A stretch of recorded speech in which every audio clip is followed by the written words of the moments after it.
Y'all. When 50 Cent speaks, the whole industry listens. But this time, nobody expected the bomb he was about to drop. In a jaw-dropping twist that has social media on fire, the G-Unit mogul finally broke his silence on the chaos surrounding Chicago's rap scene. And let's just say, one name in particular sent shockwaves across the culture, and it wasn't who fans were expecting. Nope, not Dirk. Not Reese. Not even Chief Keef. It was King Von. And that's where things got real messy. 50 didn't hold back. In fact, he went there, talking legacy, street politics, and what the game refuses to say out loud. In a moment that's already being called one of the most controversial interviews of the year, 50 called out industry snakes, clout chasers, and even dropped a few cold truths about Von that left fans stunned. And before the dust could settle, old beefs reignited, phones started ringing, and insiders are already saying this could reshape the narrative around Chicago rap forever. So what did he say exactly? And why is Von's name even being brought up now? Buckle up, this is one for the history books. The drama starts now. When 50 Cent pulled up to that now viral podcast studio, nobody in the room knew the kind of chaos that was about to unfold. Sitting across from a young, overly confident host with his mic angled just right for the gram, 50 had that trademark smirk on his face, the one that means he's about to say something people aren't ready for. And he did. With the cameras rolling, 50 dropped one of the coldest, most unexpected statements of the year. Look, a lot of these youngins in Chicago, they ain't never had real structure. Von had the heart, but no guidance. And if somebody would have stepped in sooner, he might still be here. The studio went dead silent. Now keep in mind, this wasn't just 50 giving props. This was the same man who rarely speaks on other rappers unless there's a deeper play. And to mention King Von out of nowhere, especially after all this time, that wasn't just random, that was calculated. Within minutes, clips started surfacing all over X, formerly Twitter, IG pages lit up with fan edits, and reaction channels exploded. 50 Cent speaking on Von? In 2025, one user posted, "There's something else going on here. Trust." And they weren't wrong. See, what most people didn't know was that 50 had been sitting on some real spicy information about the Chicago scene. Quietly, behind the scenes. Word is, he'd been approached to executive produce a new docu-series exploring the rise and bloody fall of drill music. He turned it down. Not because he wasn't interested, but because, according to one source close to him, there's too much real street stuff that ain't been dealt with yet. It ain't just entertainment. People died over this. But let's rewind. Back in 2020, when King Von was murdered outside that Atlanta nightclub, the rap world was thrown into chaos. Fans mourned. Artists posted tributes. But behind the scenes, tensions rose. There were whispers, unconfirmed, always coded, that some major names in the industry knew way more than they were letting on. Von's legacy, despite being short-lived, was already becoming controversial. And here's where 50 comes in. According to an insider from Power's production team, 50 had been studying the Chicago scene as far back as 2014. He saw the wave coming before most execs did, they said. He was watching Keef, Dirk, Reese, but Von stood out to him. Not just because of the music, but because of the story. Now, fast forward to today, 2025. 50's built an empire off real-life drama, crime, and music. So when he finally mentioned Von, fans knew he wasn't just name-dropping. There was meaning behind it. But here's where things really heat up. Right after the interview clip went viral, Lil Durk, Von's close friend and longtime collaborator, posted a cryptic IG story. It was just a black screen with white text, "Don't let folks rewrite history." It's smoke behind that. Boom. That's all it took. Fans immediately began dissecting the post. Was Dirk talking about 50? Was there behind-the-scenes beef nobody knew about? And if so, where did it start? According to a source allegedly tied to OTF's camp, the tension between 50 and Dirk goes way back, to a private meeting in LA in 2021. The source claims 50 had reached out to work on a scripted series based loosely on real-life Chicago events. He wanted Dirk involved. But apparently, Dirk wasn't with it. Dirk felt like it was too soon, the source says. Like, bro just lost Vaughn. He didn't want to commercialize it. But 50? He's a businessman. If he sees a story, he's gonna tell it, with or without you. And it didn't stop there. The real bombshell came days later, when an unreleased track featuring King Von surfaced online, and in it, Von mentions 50 Cent by name. 50 told me watch my back. This game fake / everybody smile in your face then plot in your fate. What? Fans were floored. Had Von really spoken to 50 Cent before his death? And if so, what were they talking about? Was it music? Or something deeper? Internet detectives did their thing. Old interviews were rewatched. Instagram lives from 2019 resurfaced. And in one blurry low-quality clip, Von can be heard talking on the phone with someone, and he ends it with, "I'd love 50." Now, could it have been someone else? Maybe. But the internet doesn't care. The narrative had taken off. 50 Cent and King Von had some kind of connection, and whatever it was, it clearly wasn't public. And this made everything 50 said in that interview 10 times more intense. Back on YouTube, reaction videos were flooding timelines. One creator broke it down like this. 50 ain't stupid. He don't talk for free. He knows exactly what he's doing. He's lining something up, maybe a series, maybe a book, maybe even a film. But Von's name being mentioned like that? It's strategic. Mark my words, there's something big coming. And then, just when things seemed like they couldn't get messy, Asian Doll jumped into the mix. In a now-deleted tweet, she wrote, "Von ain't need no validation from nobody. He was him before the fame. Stop clout chasing off his name. Y'all weird." That tweet went up at 2:43 a.m. By 2:50, her name was trending.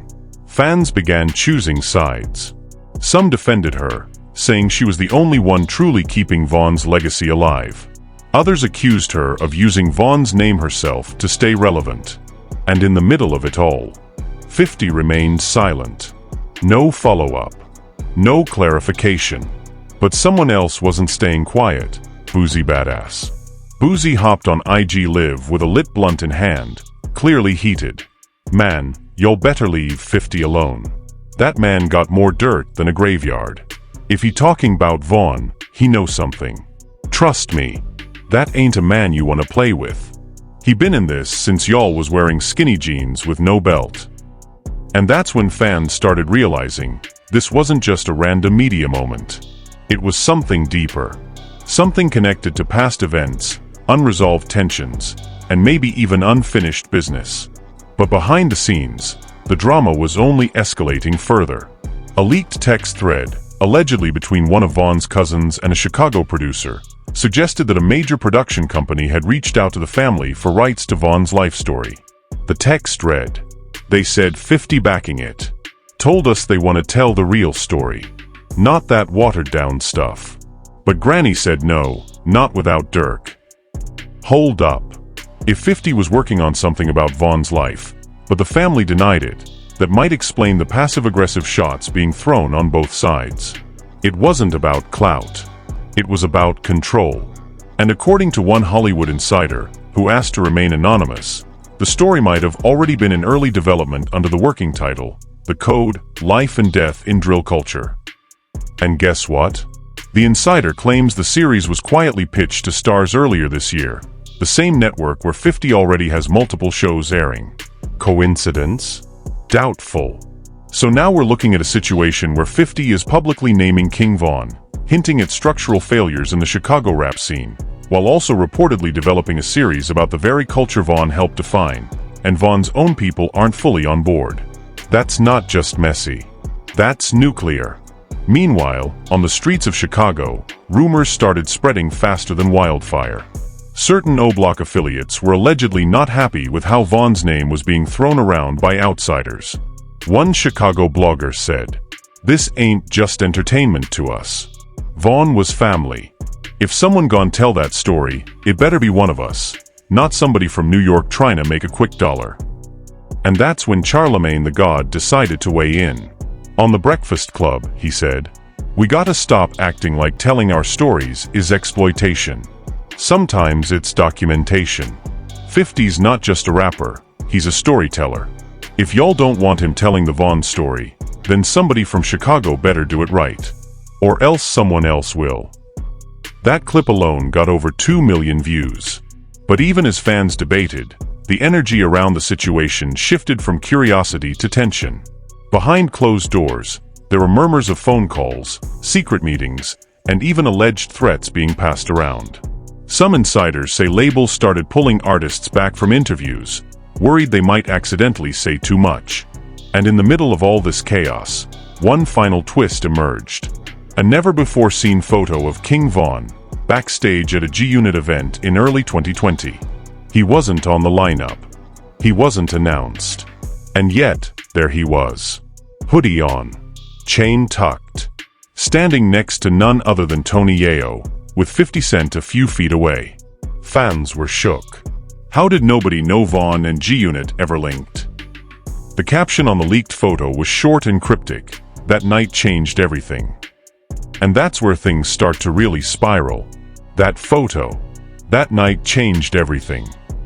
It became the image that had fans, bloggers, and even some rappers asking questions they never thought they'd have to ask.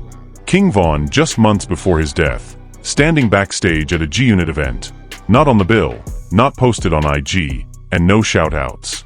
Why? Why was he even there? And more importantly, what happened that night? The speculation began immediately. Some thought it was just coincidence. Others weren't buying that for a second. And then an anonymous source, allegedly someone from the event security team, came forward and said this: Vaughn didn't just pull up. He was invited. Personally. By 50. Now that set the internet off. It wasn't long before more evidence started emerging. A screenshot from Vaughn's private Snapchat story that night showed a blurred photo of a dimly lit green room with a caption, "Game Talk. Boss Moves." Fans put 2 and 2 together. They concluded that King Von and 50 had a private conversation that night, and whatever was discussed was bigger than music. A popular drill page posted, if 50 really tried to mentor Vaughn or bring him into his circle, this could have changed everything. But maybe it was already too late. And that became the haunting question. Did 50 try to save Vaughn? Or was he simply trying to recruit him into his own world? Enter Tony Yayo, who finally broke silence on his IG Live when asked by fans if the photo was real. Yeah, Vaughn was at that show. Cool dude. Real energy. You could tell he had demons though. 50 respected that. He saw himself in Vaughn, young, hungry, wild, and didn't trust nobody. But here's where things take an unbelievable turn. According to another insider from the Power Writers Room, there was an old pitch, made in mid-2020, about a storyline inspired by a young Chicago hitter trying to leave the streets behind. The character's name? LaMarcus. The writer said, the whole arc was about a guy who wanted to go legit, but had a body count that wouldn't let him walk away. It was gritty, emotional, and we based it off of interviews, rumors, and some things that never made the news. When asked if LaMarcus was inspired by Vaughn, the answer was short, "What you think?" Boom. Now, it started to make sense why 50 mentioned Vaughn in that interview. Not only was Vaughn's story dramatic, tragic, and layered with street politics, it was also ready-made for TV. And if there's one thing 50 Cent knows how to do, it's turn pain into profit. But now, let's talk about the real tension that was bubbling under the surface. Dirk versus 50. Fans started connecting dots between Dirk's recent interviews and this entire situation. In one sit-down, he subtly threw shade at old heads trying to monetize pain. He never said names. But the message was clear. They wasn't there. They don't know what Vaughn really wanted. Some people see a tragedy and think ratings. We see a brother who ain't coming back. And that struck a nerve with a lot of fans. Some said Dirk was being protective. Others argued he was trying to control Vaughn's narrative to protect his own image. But one thing was clear, he did not want 50 Cent telling Vaughn's story. But what made this even messier? Vaughn's sister, Kayla B., had something very different to say. She hopped on IG Live and gave the internet a moment that people still haven't recovered from. I don't care what nobody say. If Vaughn trusted 50, that's all that matter. I remember when Vaughn said he felt like only certain people in the game saw him as more than a demon. He respected 50, 'cause he ain't judge him. So all y'all talking crazy? Shut up. That comment split the internet in half. Now you had Vaughn's family, even partially, defending 50, while Dirk was sending out subliminals left and right. And then out of nowhere, DJ Academics jumped in to stir the pot even more. In one of his Twitch streams, AK dropped this bomb. Y'all know I heard that Vaughn actually tried to sign with 50 in 2020, right? That G-Unit South thing? Yeah, it was real. Talks happened. Some folks from OTF blocked it though, said it was a conflict. Too many moving parts. If true, that changes everything. It means there were plans in motion, real business being discussed, and even possible power moves being made behind the scenes, all before Vaughn's death. And it raises the question, did Vaughn want out of the Chicago street narrative? Did he want to tie in with something bigger? Because that's the uncomfortable truth fans were starting to face. Maybe Vaughn was trying to rewrite his own story, and now everyone's fighting over who gets to finish it. But just when the dust started to settle, the biggest twist yet dropped. An email leak, allegedly from the office of a major streaming service, revealed that a documentary series based on King Vaughn's life had been greenlit for early pre-production. The working title? Only the Family, The Rise and Fall of King Vaughn. Attached to the project? 50 Cent Asian Doll, creative consultant. Charlemagne the God, executive producer. The internet lost it. Fans were furious. How could something that personal and controversial be in the works without full family support? But then came another twist. Kayla B went live again and said, I said what I said. Vaughn deserves his story told the right way. If 50 gon' do it, I'ma make sure it's done with love, not lies. Don't play with my brother's legacy. But the very next morning, Lil Durk unfollowed Kayla B on Instagram. Boom. That petty move said everything it needed to. The family was now divided. And it didn't stop there. A known OTF affiliate posted a now-deleted tweet, everybody trying to eat off Vaughn. Y'all wasn't screaming loyalty when he was breathing. Keep that same energy. Lines were drawn. Allegiances shifted.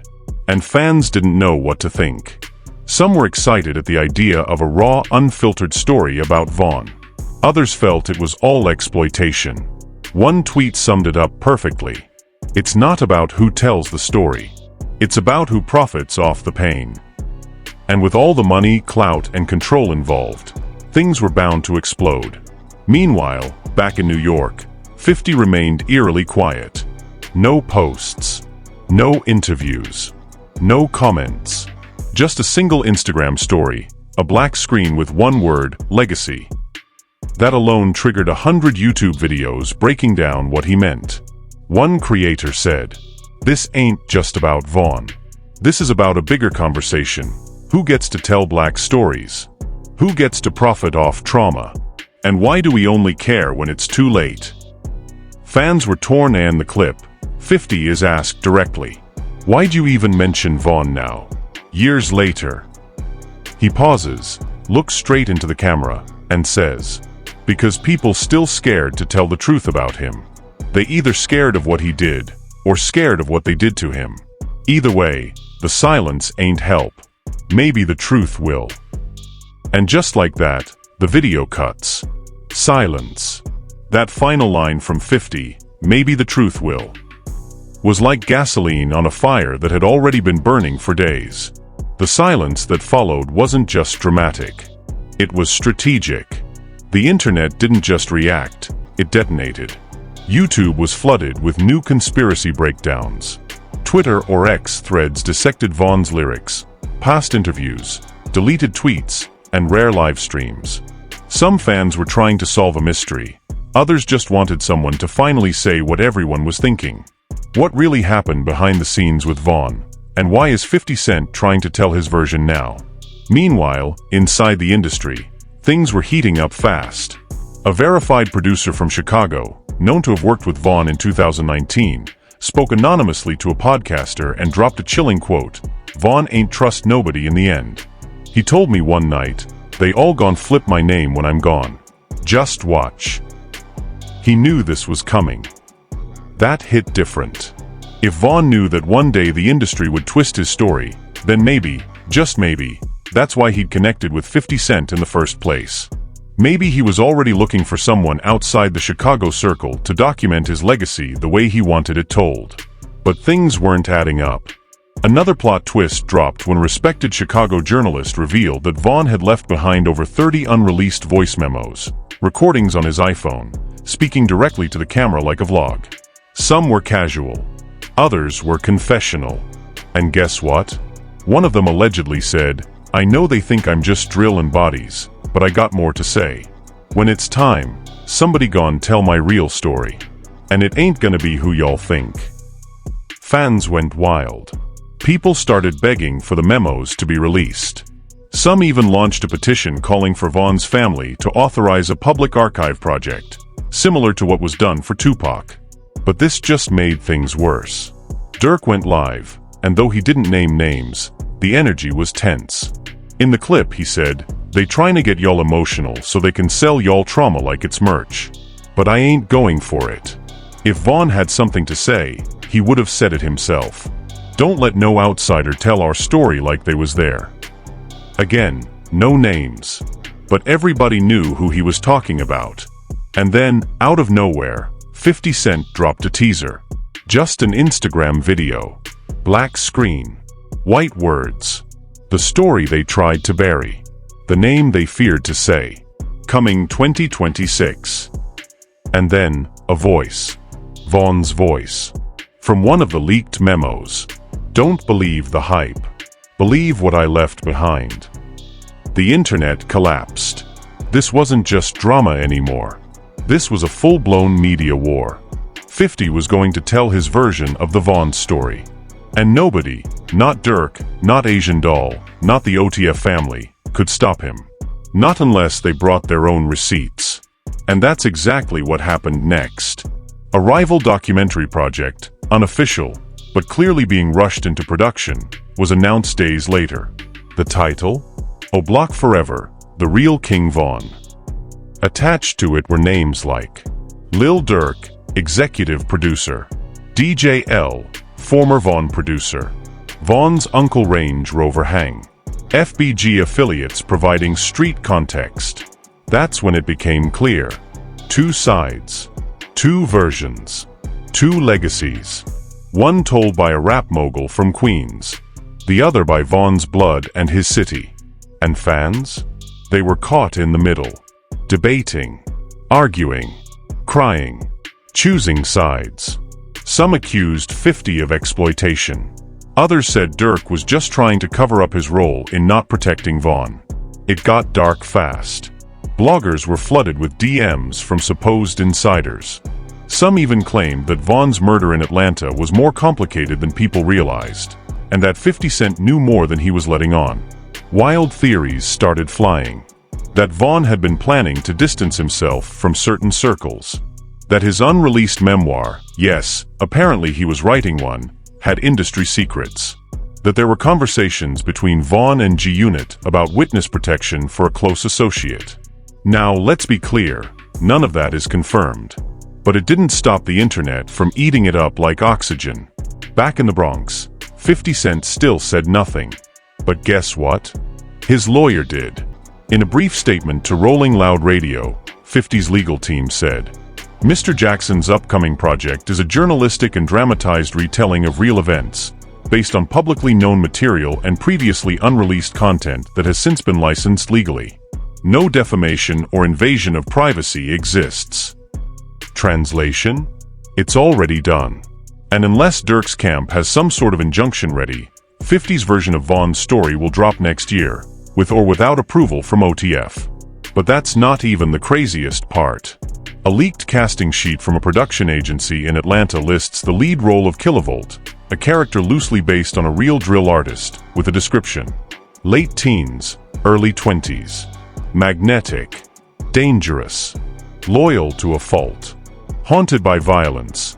but sees a future. Charismatic, sharp, unpredictable. Lives by a code only he understands. Fans instantly knew. That's Vaughn. So now we're staring down the barrel of a full TV drama based on King Vaughn's life, his rise, his chaos, and his death, told through the lens of one of rap's most controversial moguls, against the wishes of his closest friends. And the streets are torn. Some feel like this is how legends are remembered, in film, in story, in mainstream culture. Others feel like this is betrayal. The question that keeps echoing, is this legacy or exploitation? And just when fans thought it couldn't get any messier, an alleged final voicemail from Vaughn, dated just weeks before his death, surfaced on Reddit. The audio, which hasn't been confirmed, features Vaughn saying, "Tell my story how it is. Not how they want it to be. I know who gon' keep it a buck." Fans say he was talking about 50, but others say he meant Dirk. And now the world is left with two opposing narratives. Two projects. Two visions. But only one Vaughn. So now we're here, at the center of a storm that no one saw coming. 50 Cent breaks his silence, name drops Vaughn, and throws the entire industry into chaos. Dirk claps back in silence, with unfollows and shade. Caleb stands in the middle, defending both legacy and loyalty. And fans? We're left with questions nobody has the answers to. Did 50 know more about Vaughn's final months than anyone realized? Was Vaughn looking for a way out of the cycle before it was too late? And most importantly, who deserves to tell his story? Is it the mogul who made a career off of real-life drama? Or the friends and family who stood beside Vaughn in the darkest moments? One thing's for sure, this ain't the end of it. With two separate projects in the works, unreleased audio still surfacing, and tensions rising behind the scenes, King Vaughn's legacy is no longer just a memory, it's a battlefield. And the fans? Y'all are the real jury. So now, it's your turn. What do you believe? Is 50 paying tribute, or cashing in? Is Dirk protecting a brother, or hiding truths? Was Vaughn trying to escape the very culture that made him a star? Drop your thoughts in the comments. We want to hear your side. No filters, no holding back. And don't forget, like, subscribe, and hit that notification bell so you don't miss the next chapter in this insane developing story. Because if this Vaughn situation proves anything, it's this. In rap, silence is never the end. It's just the pause before the next explosion. We'll be watching.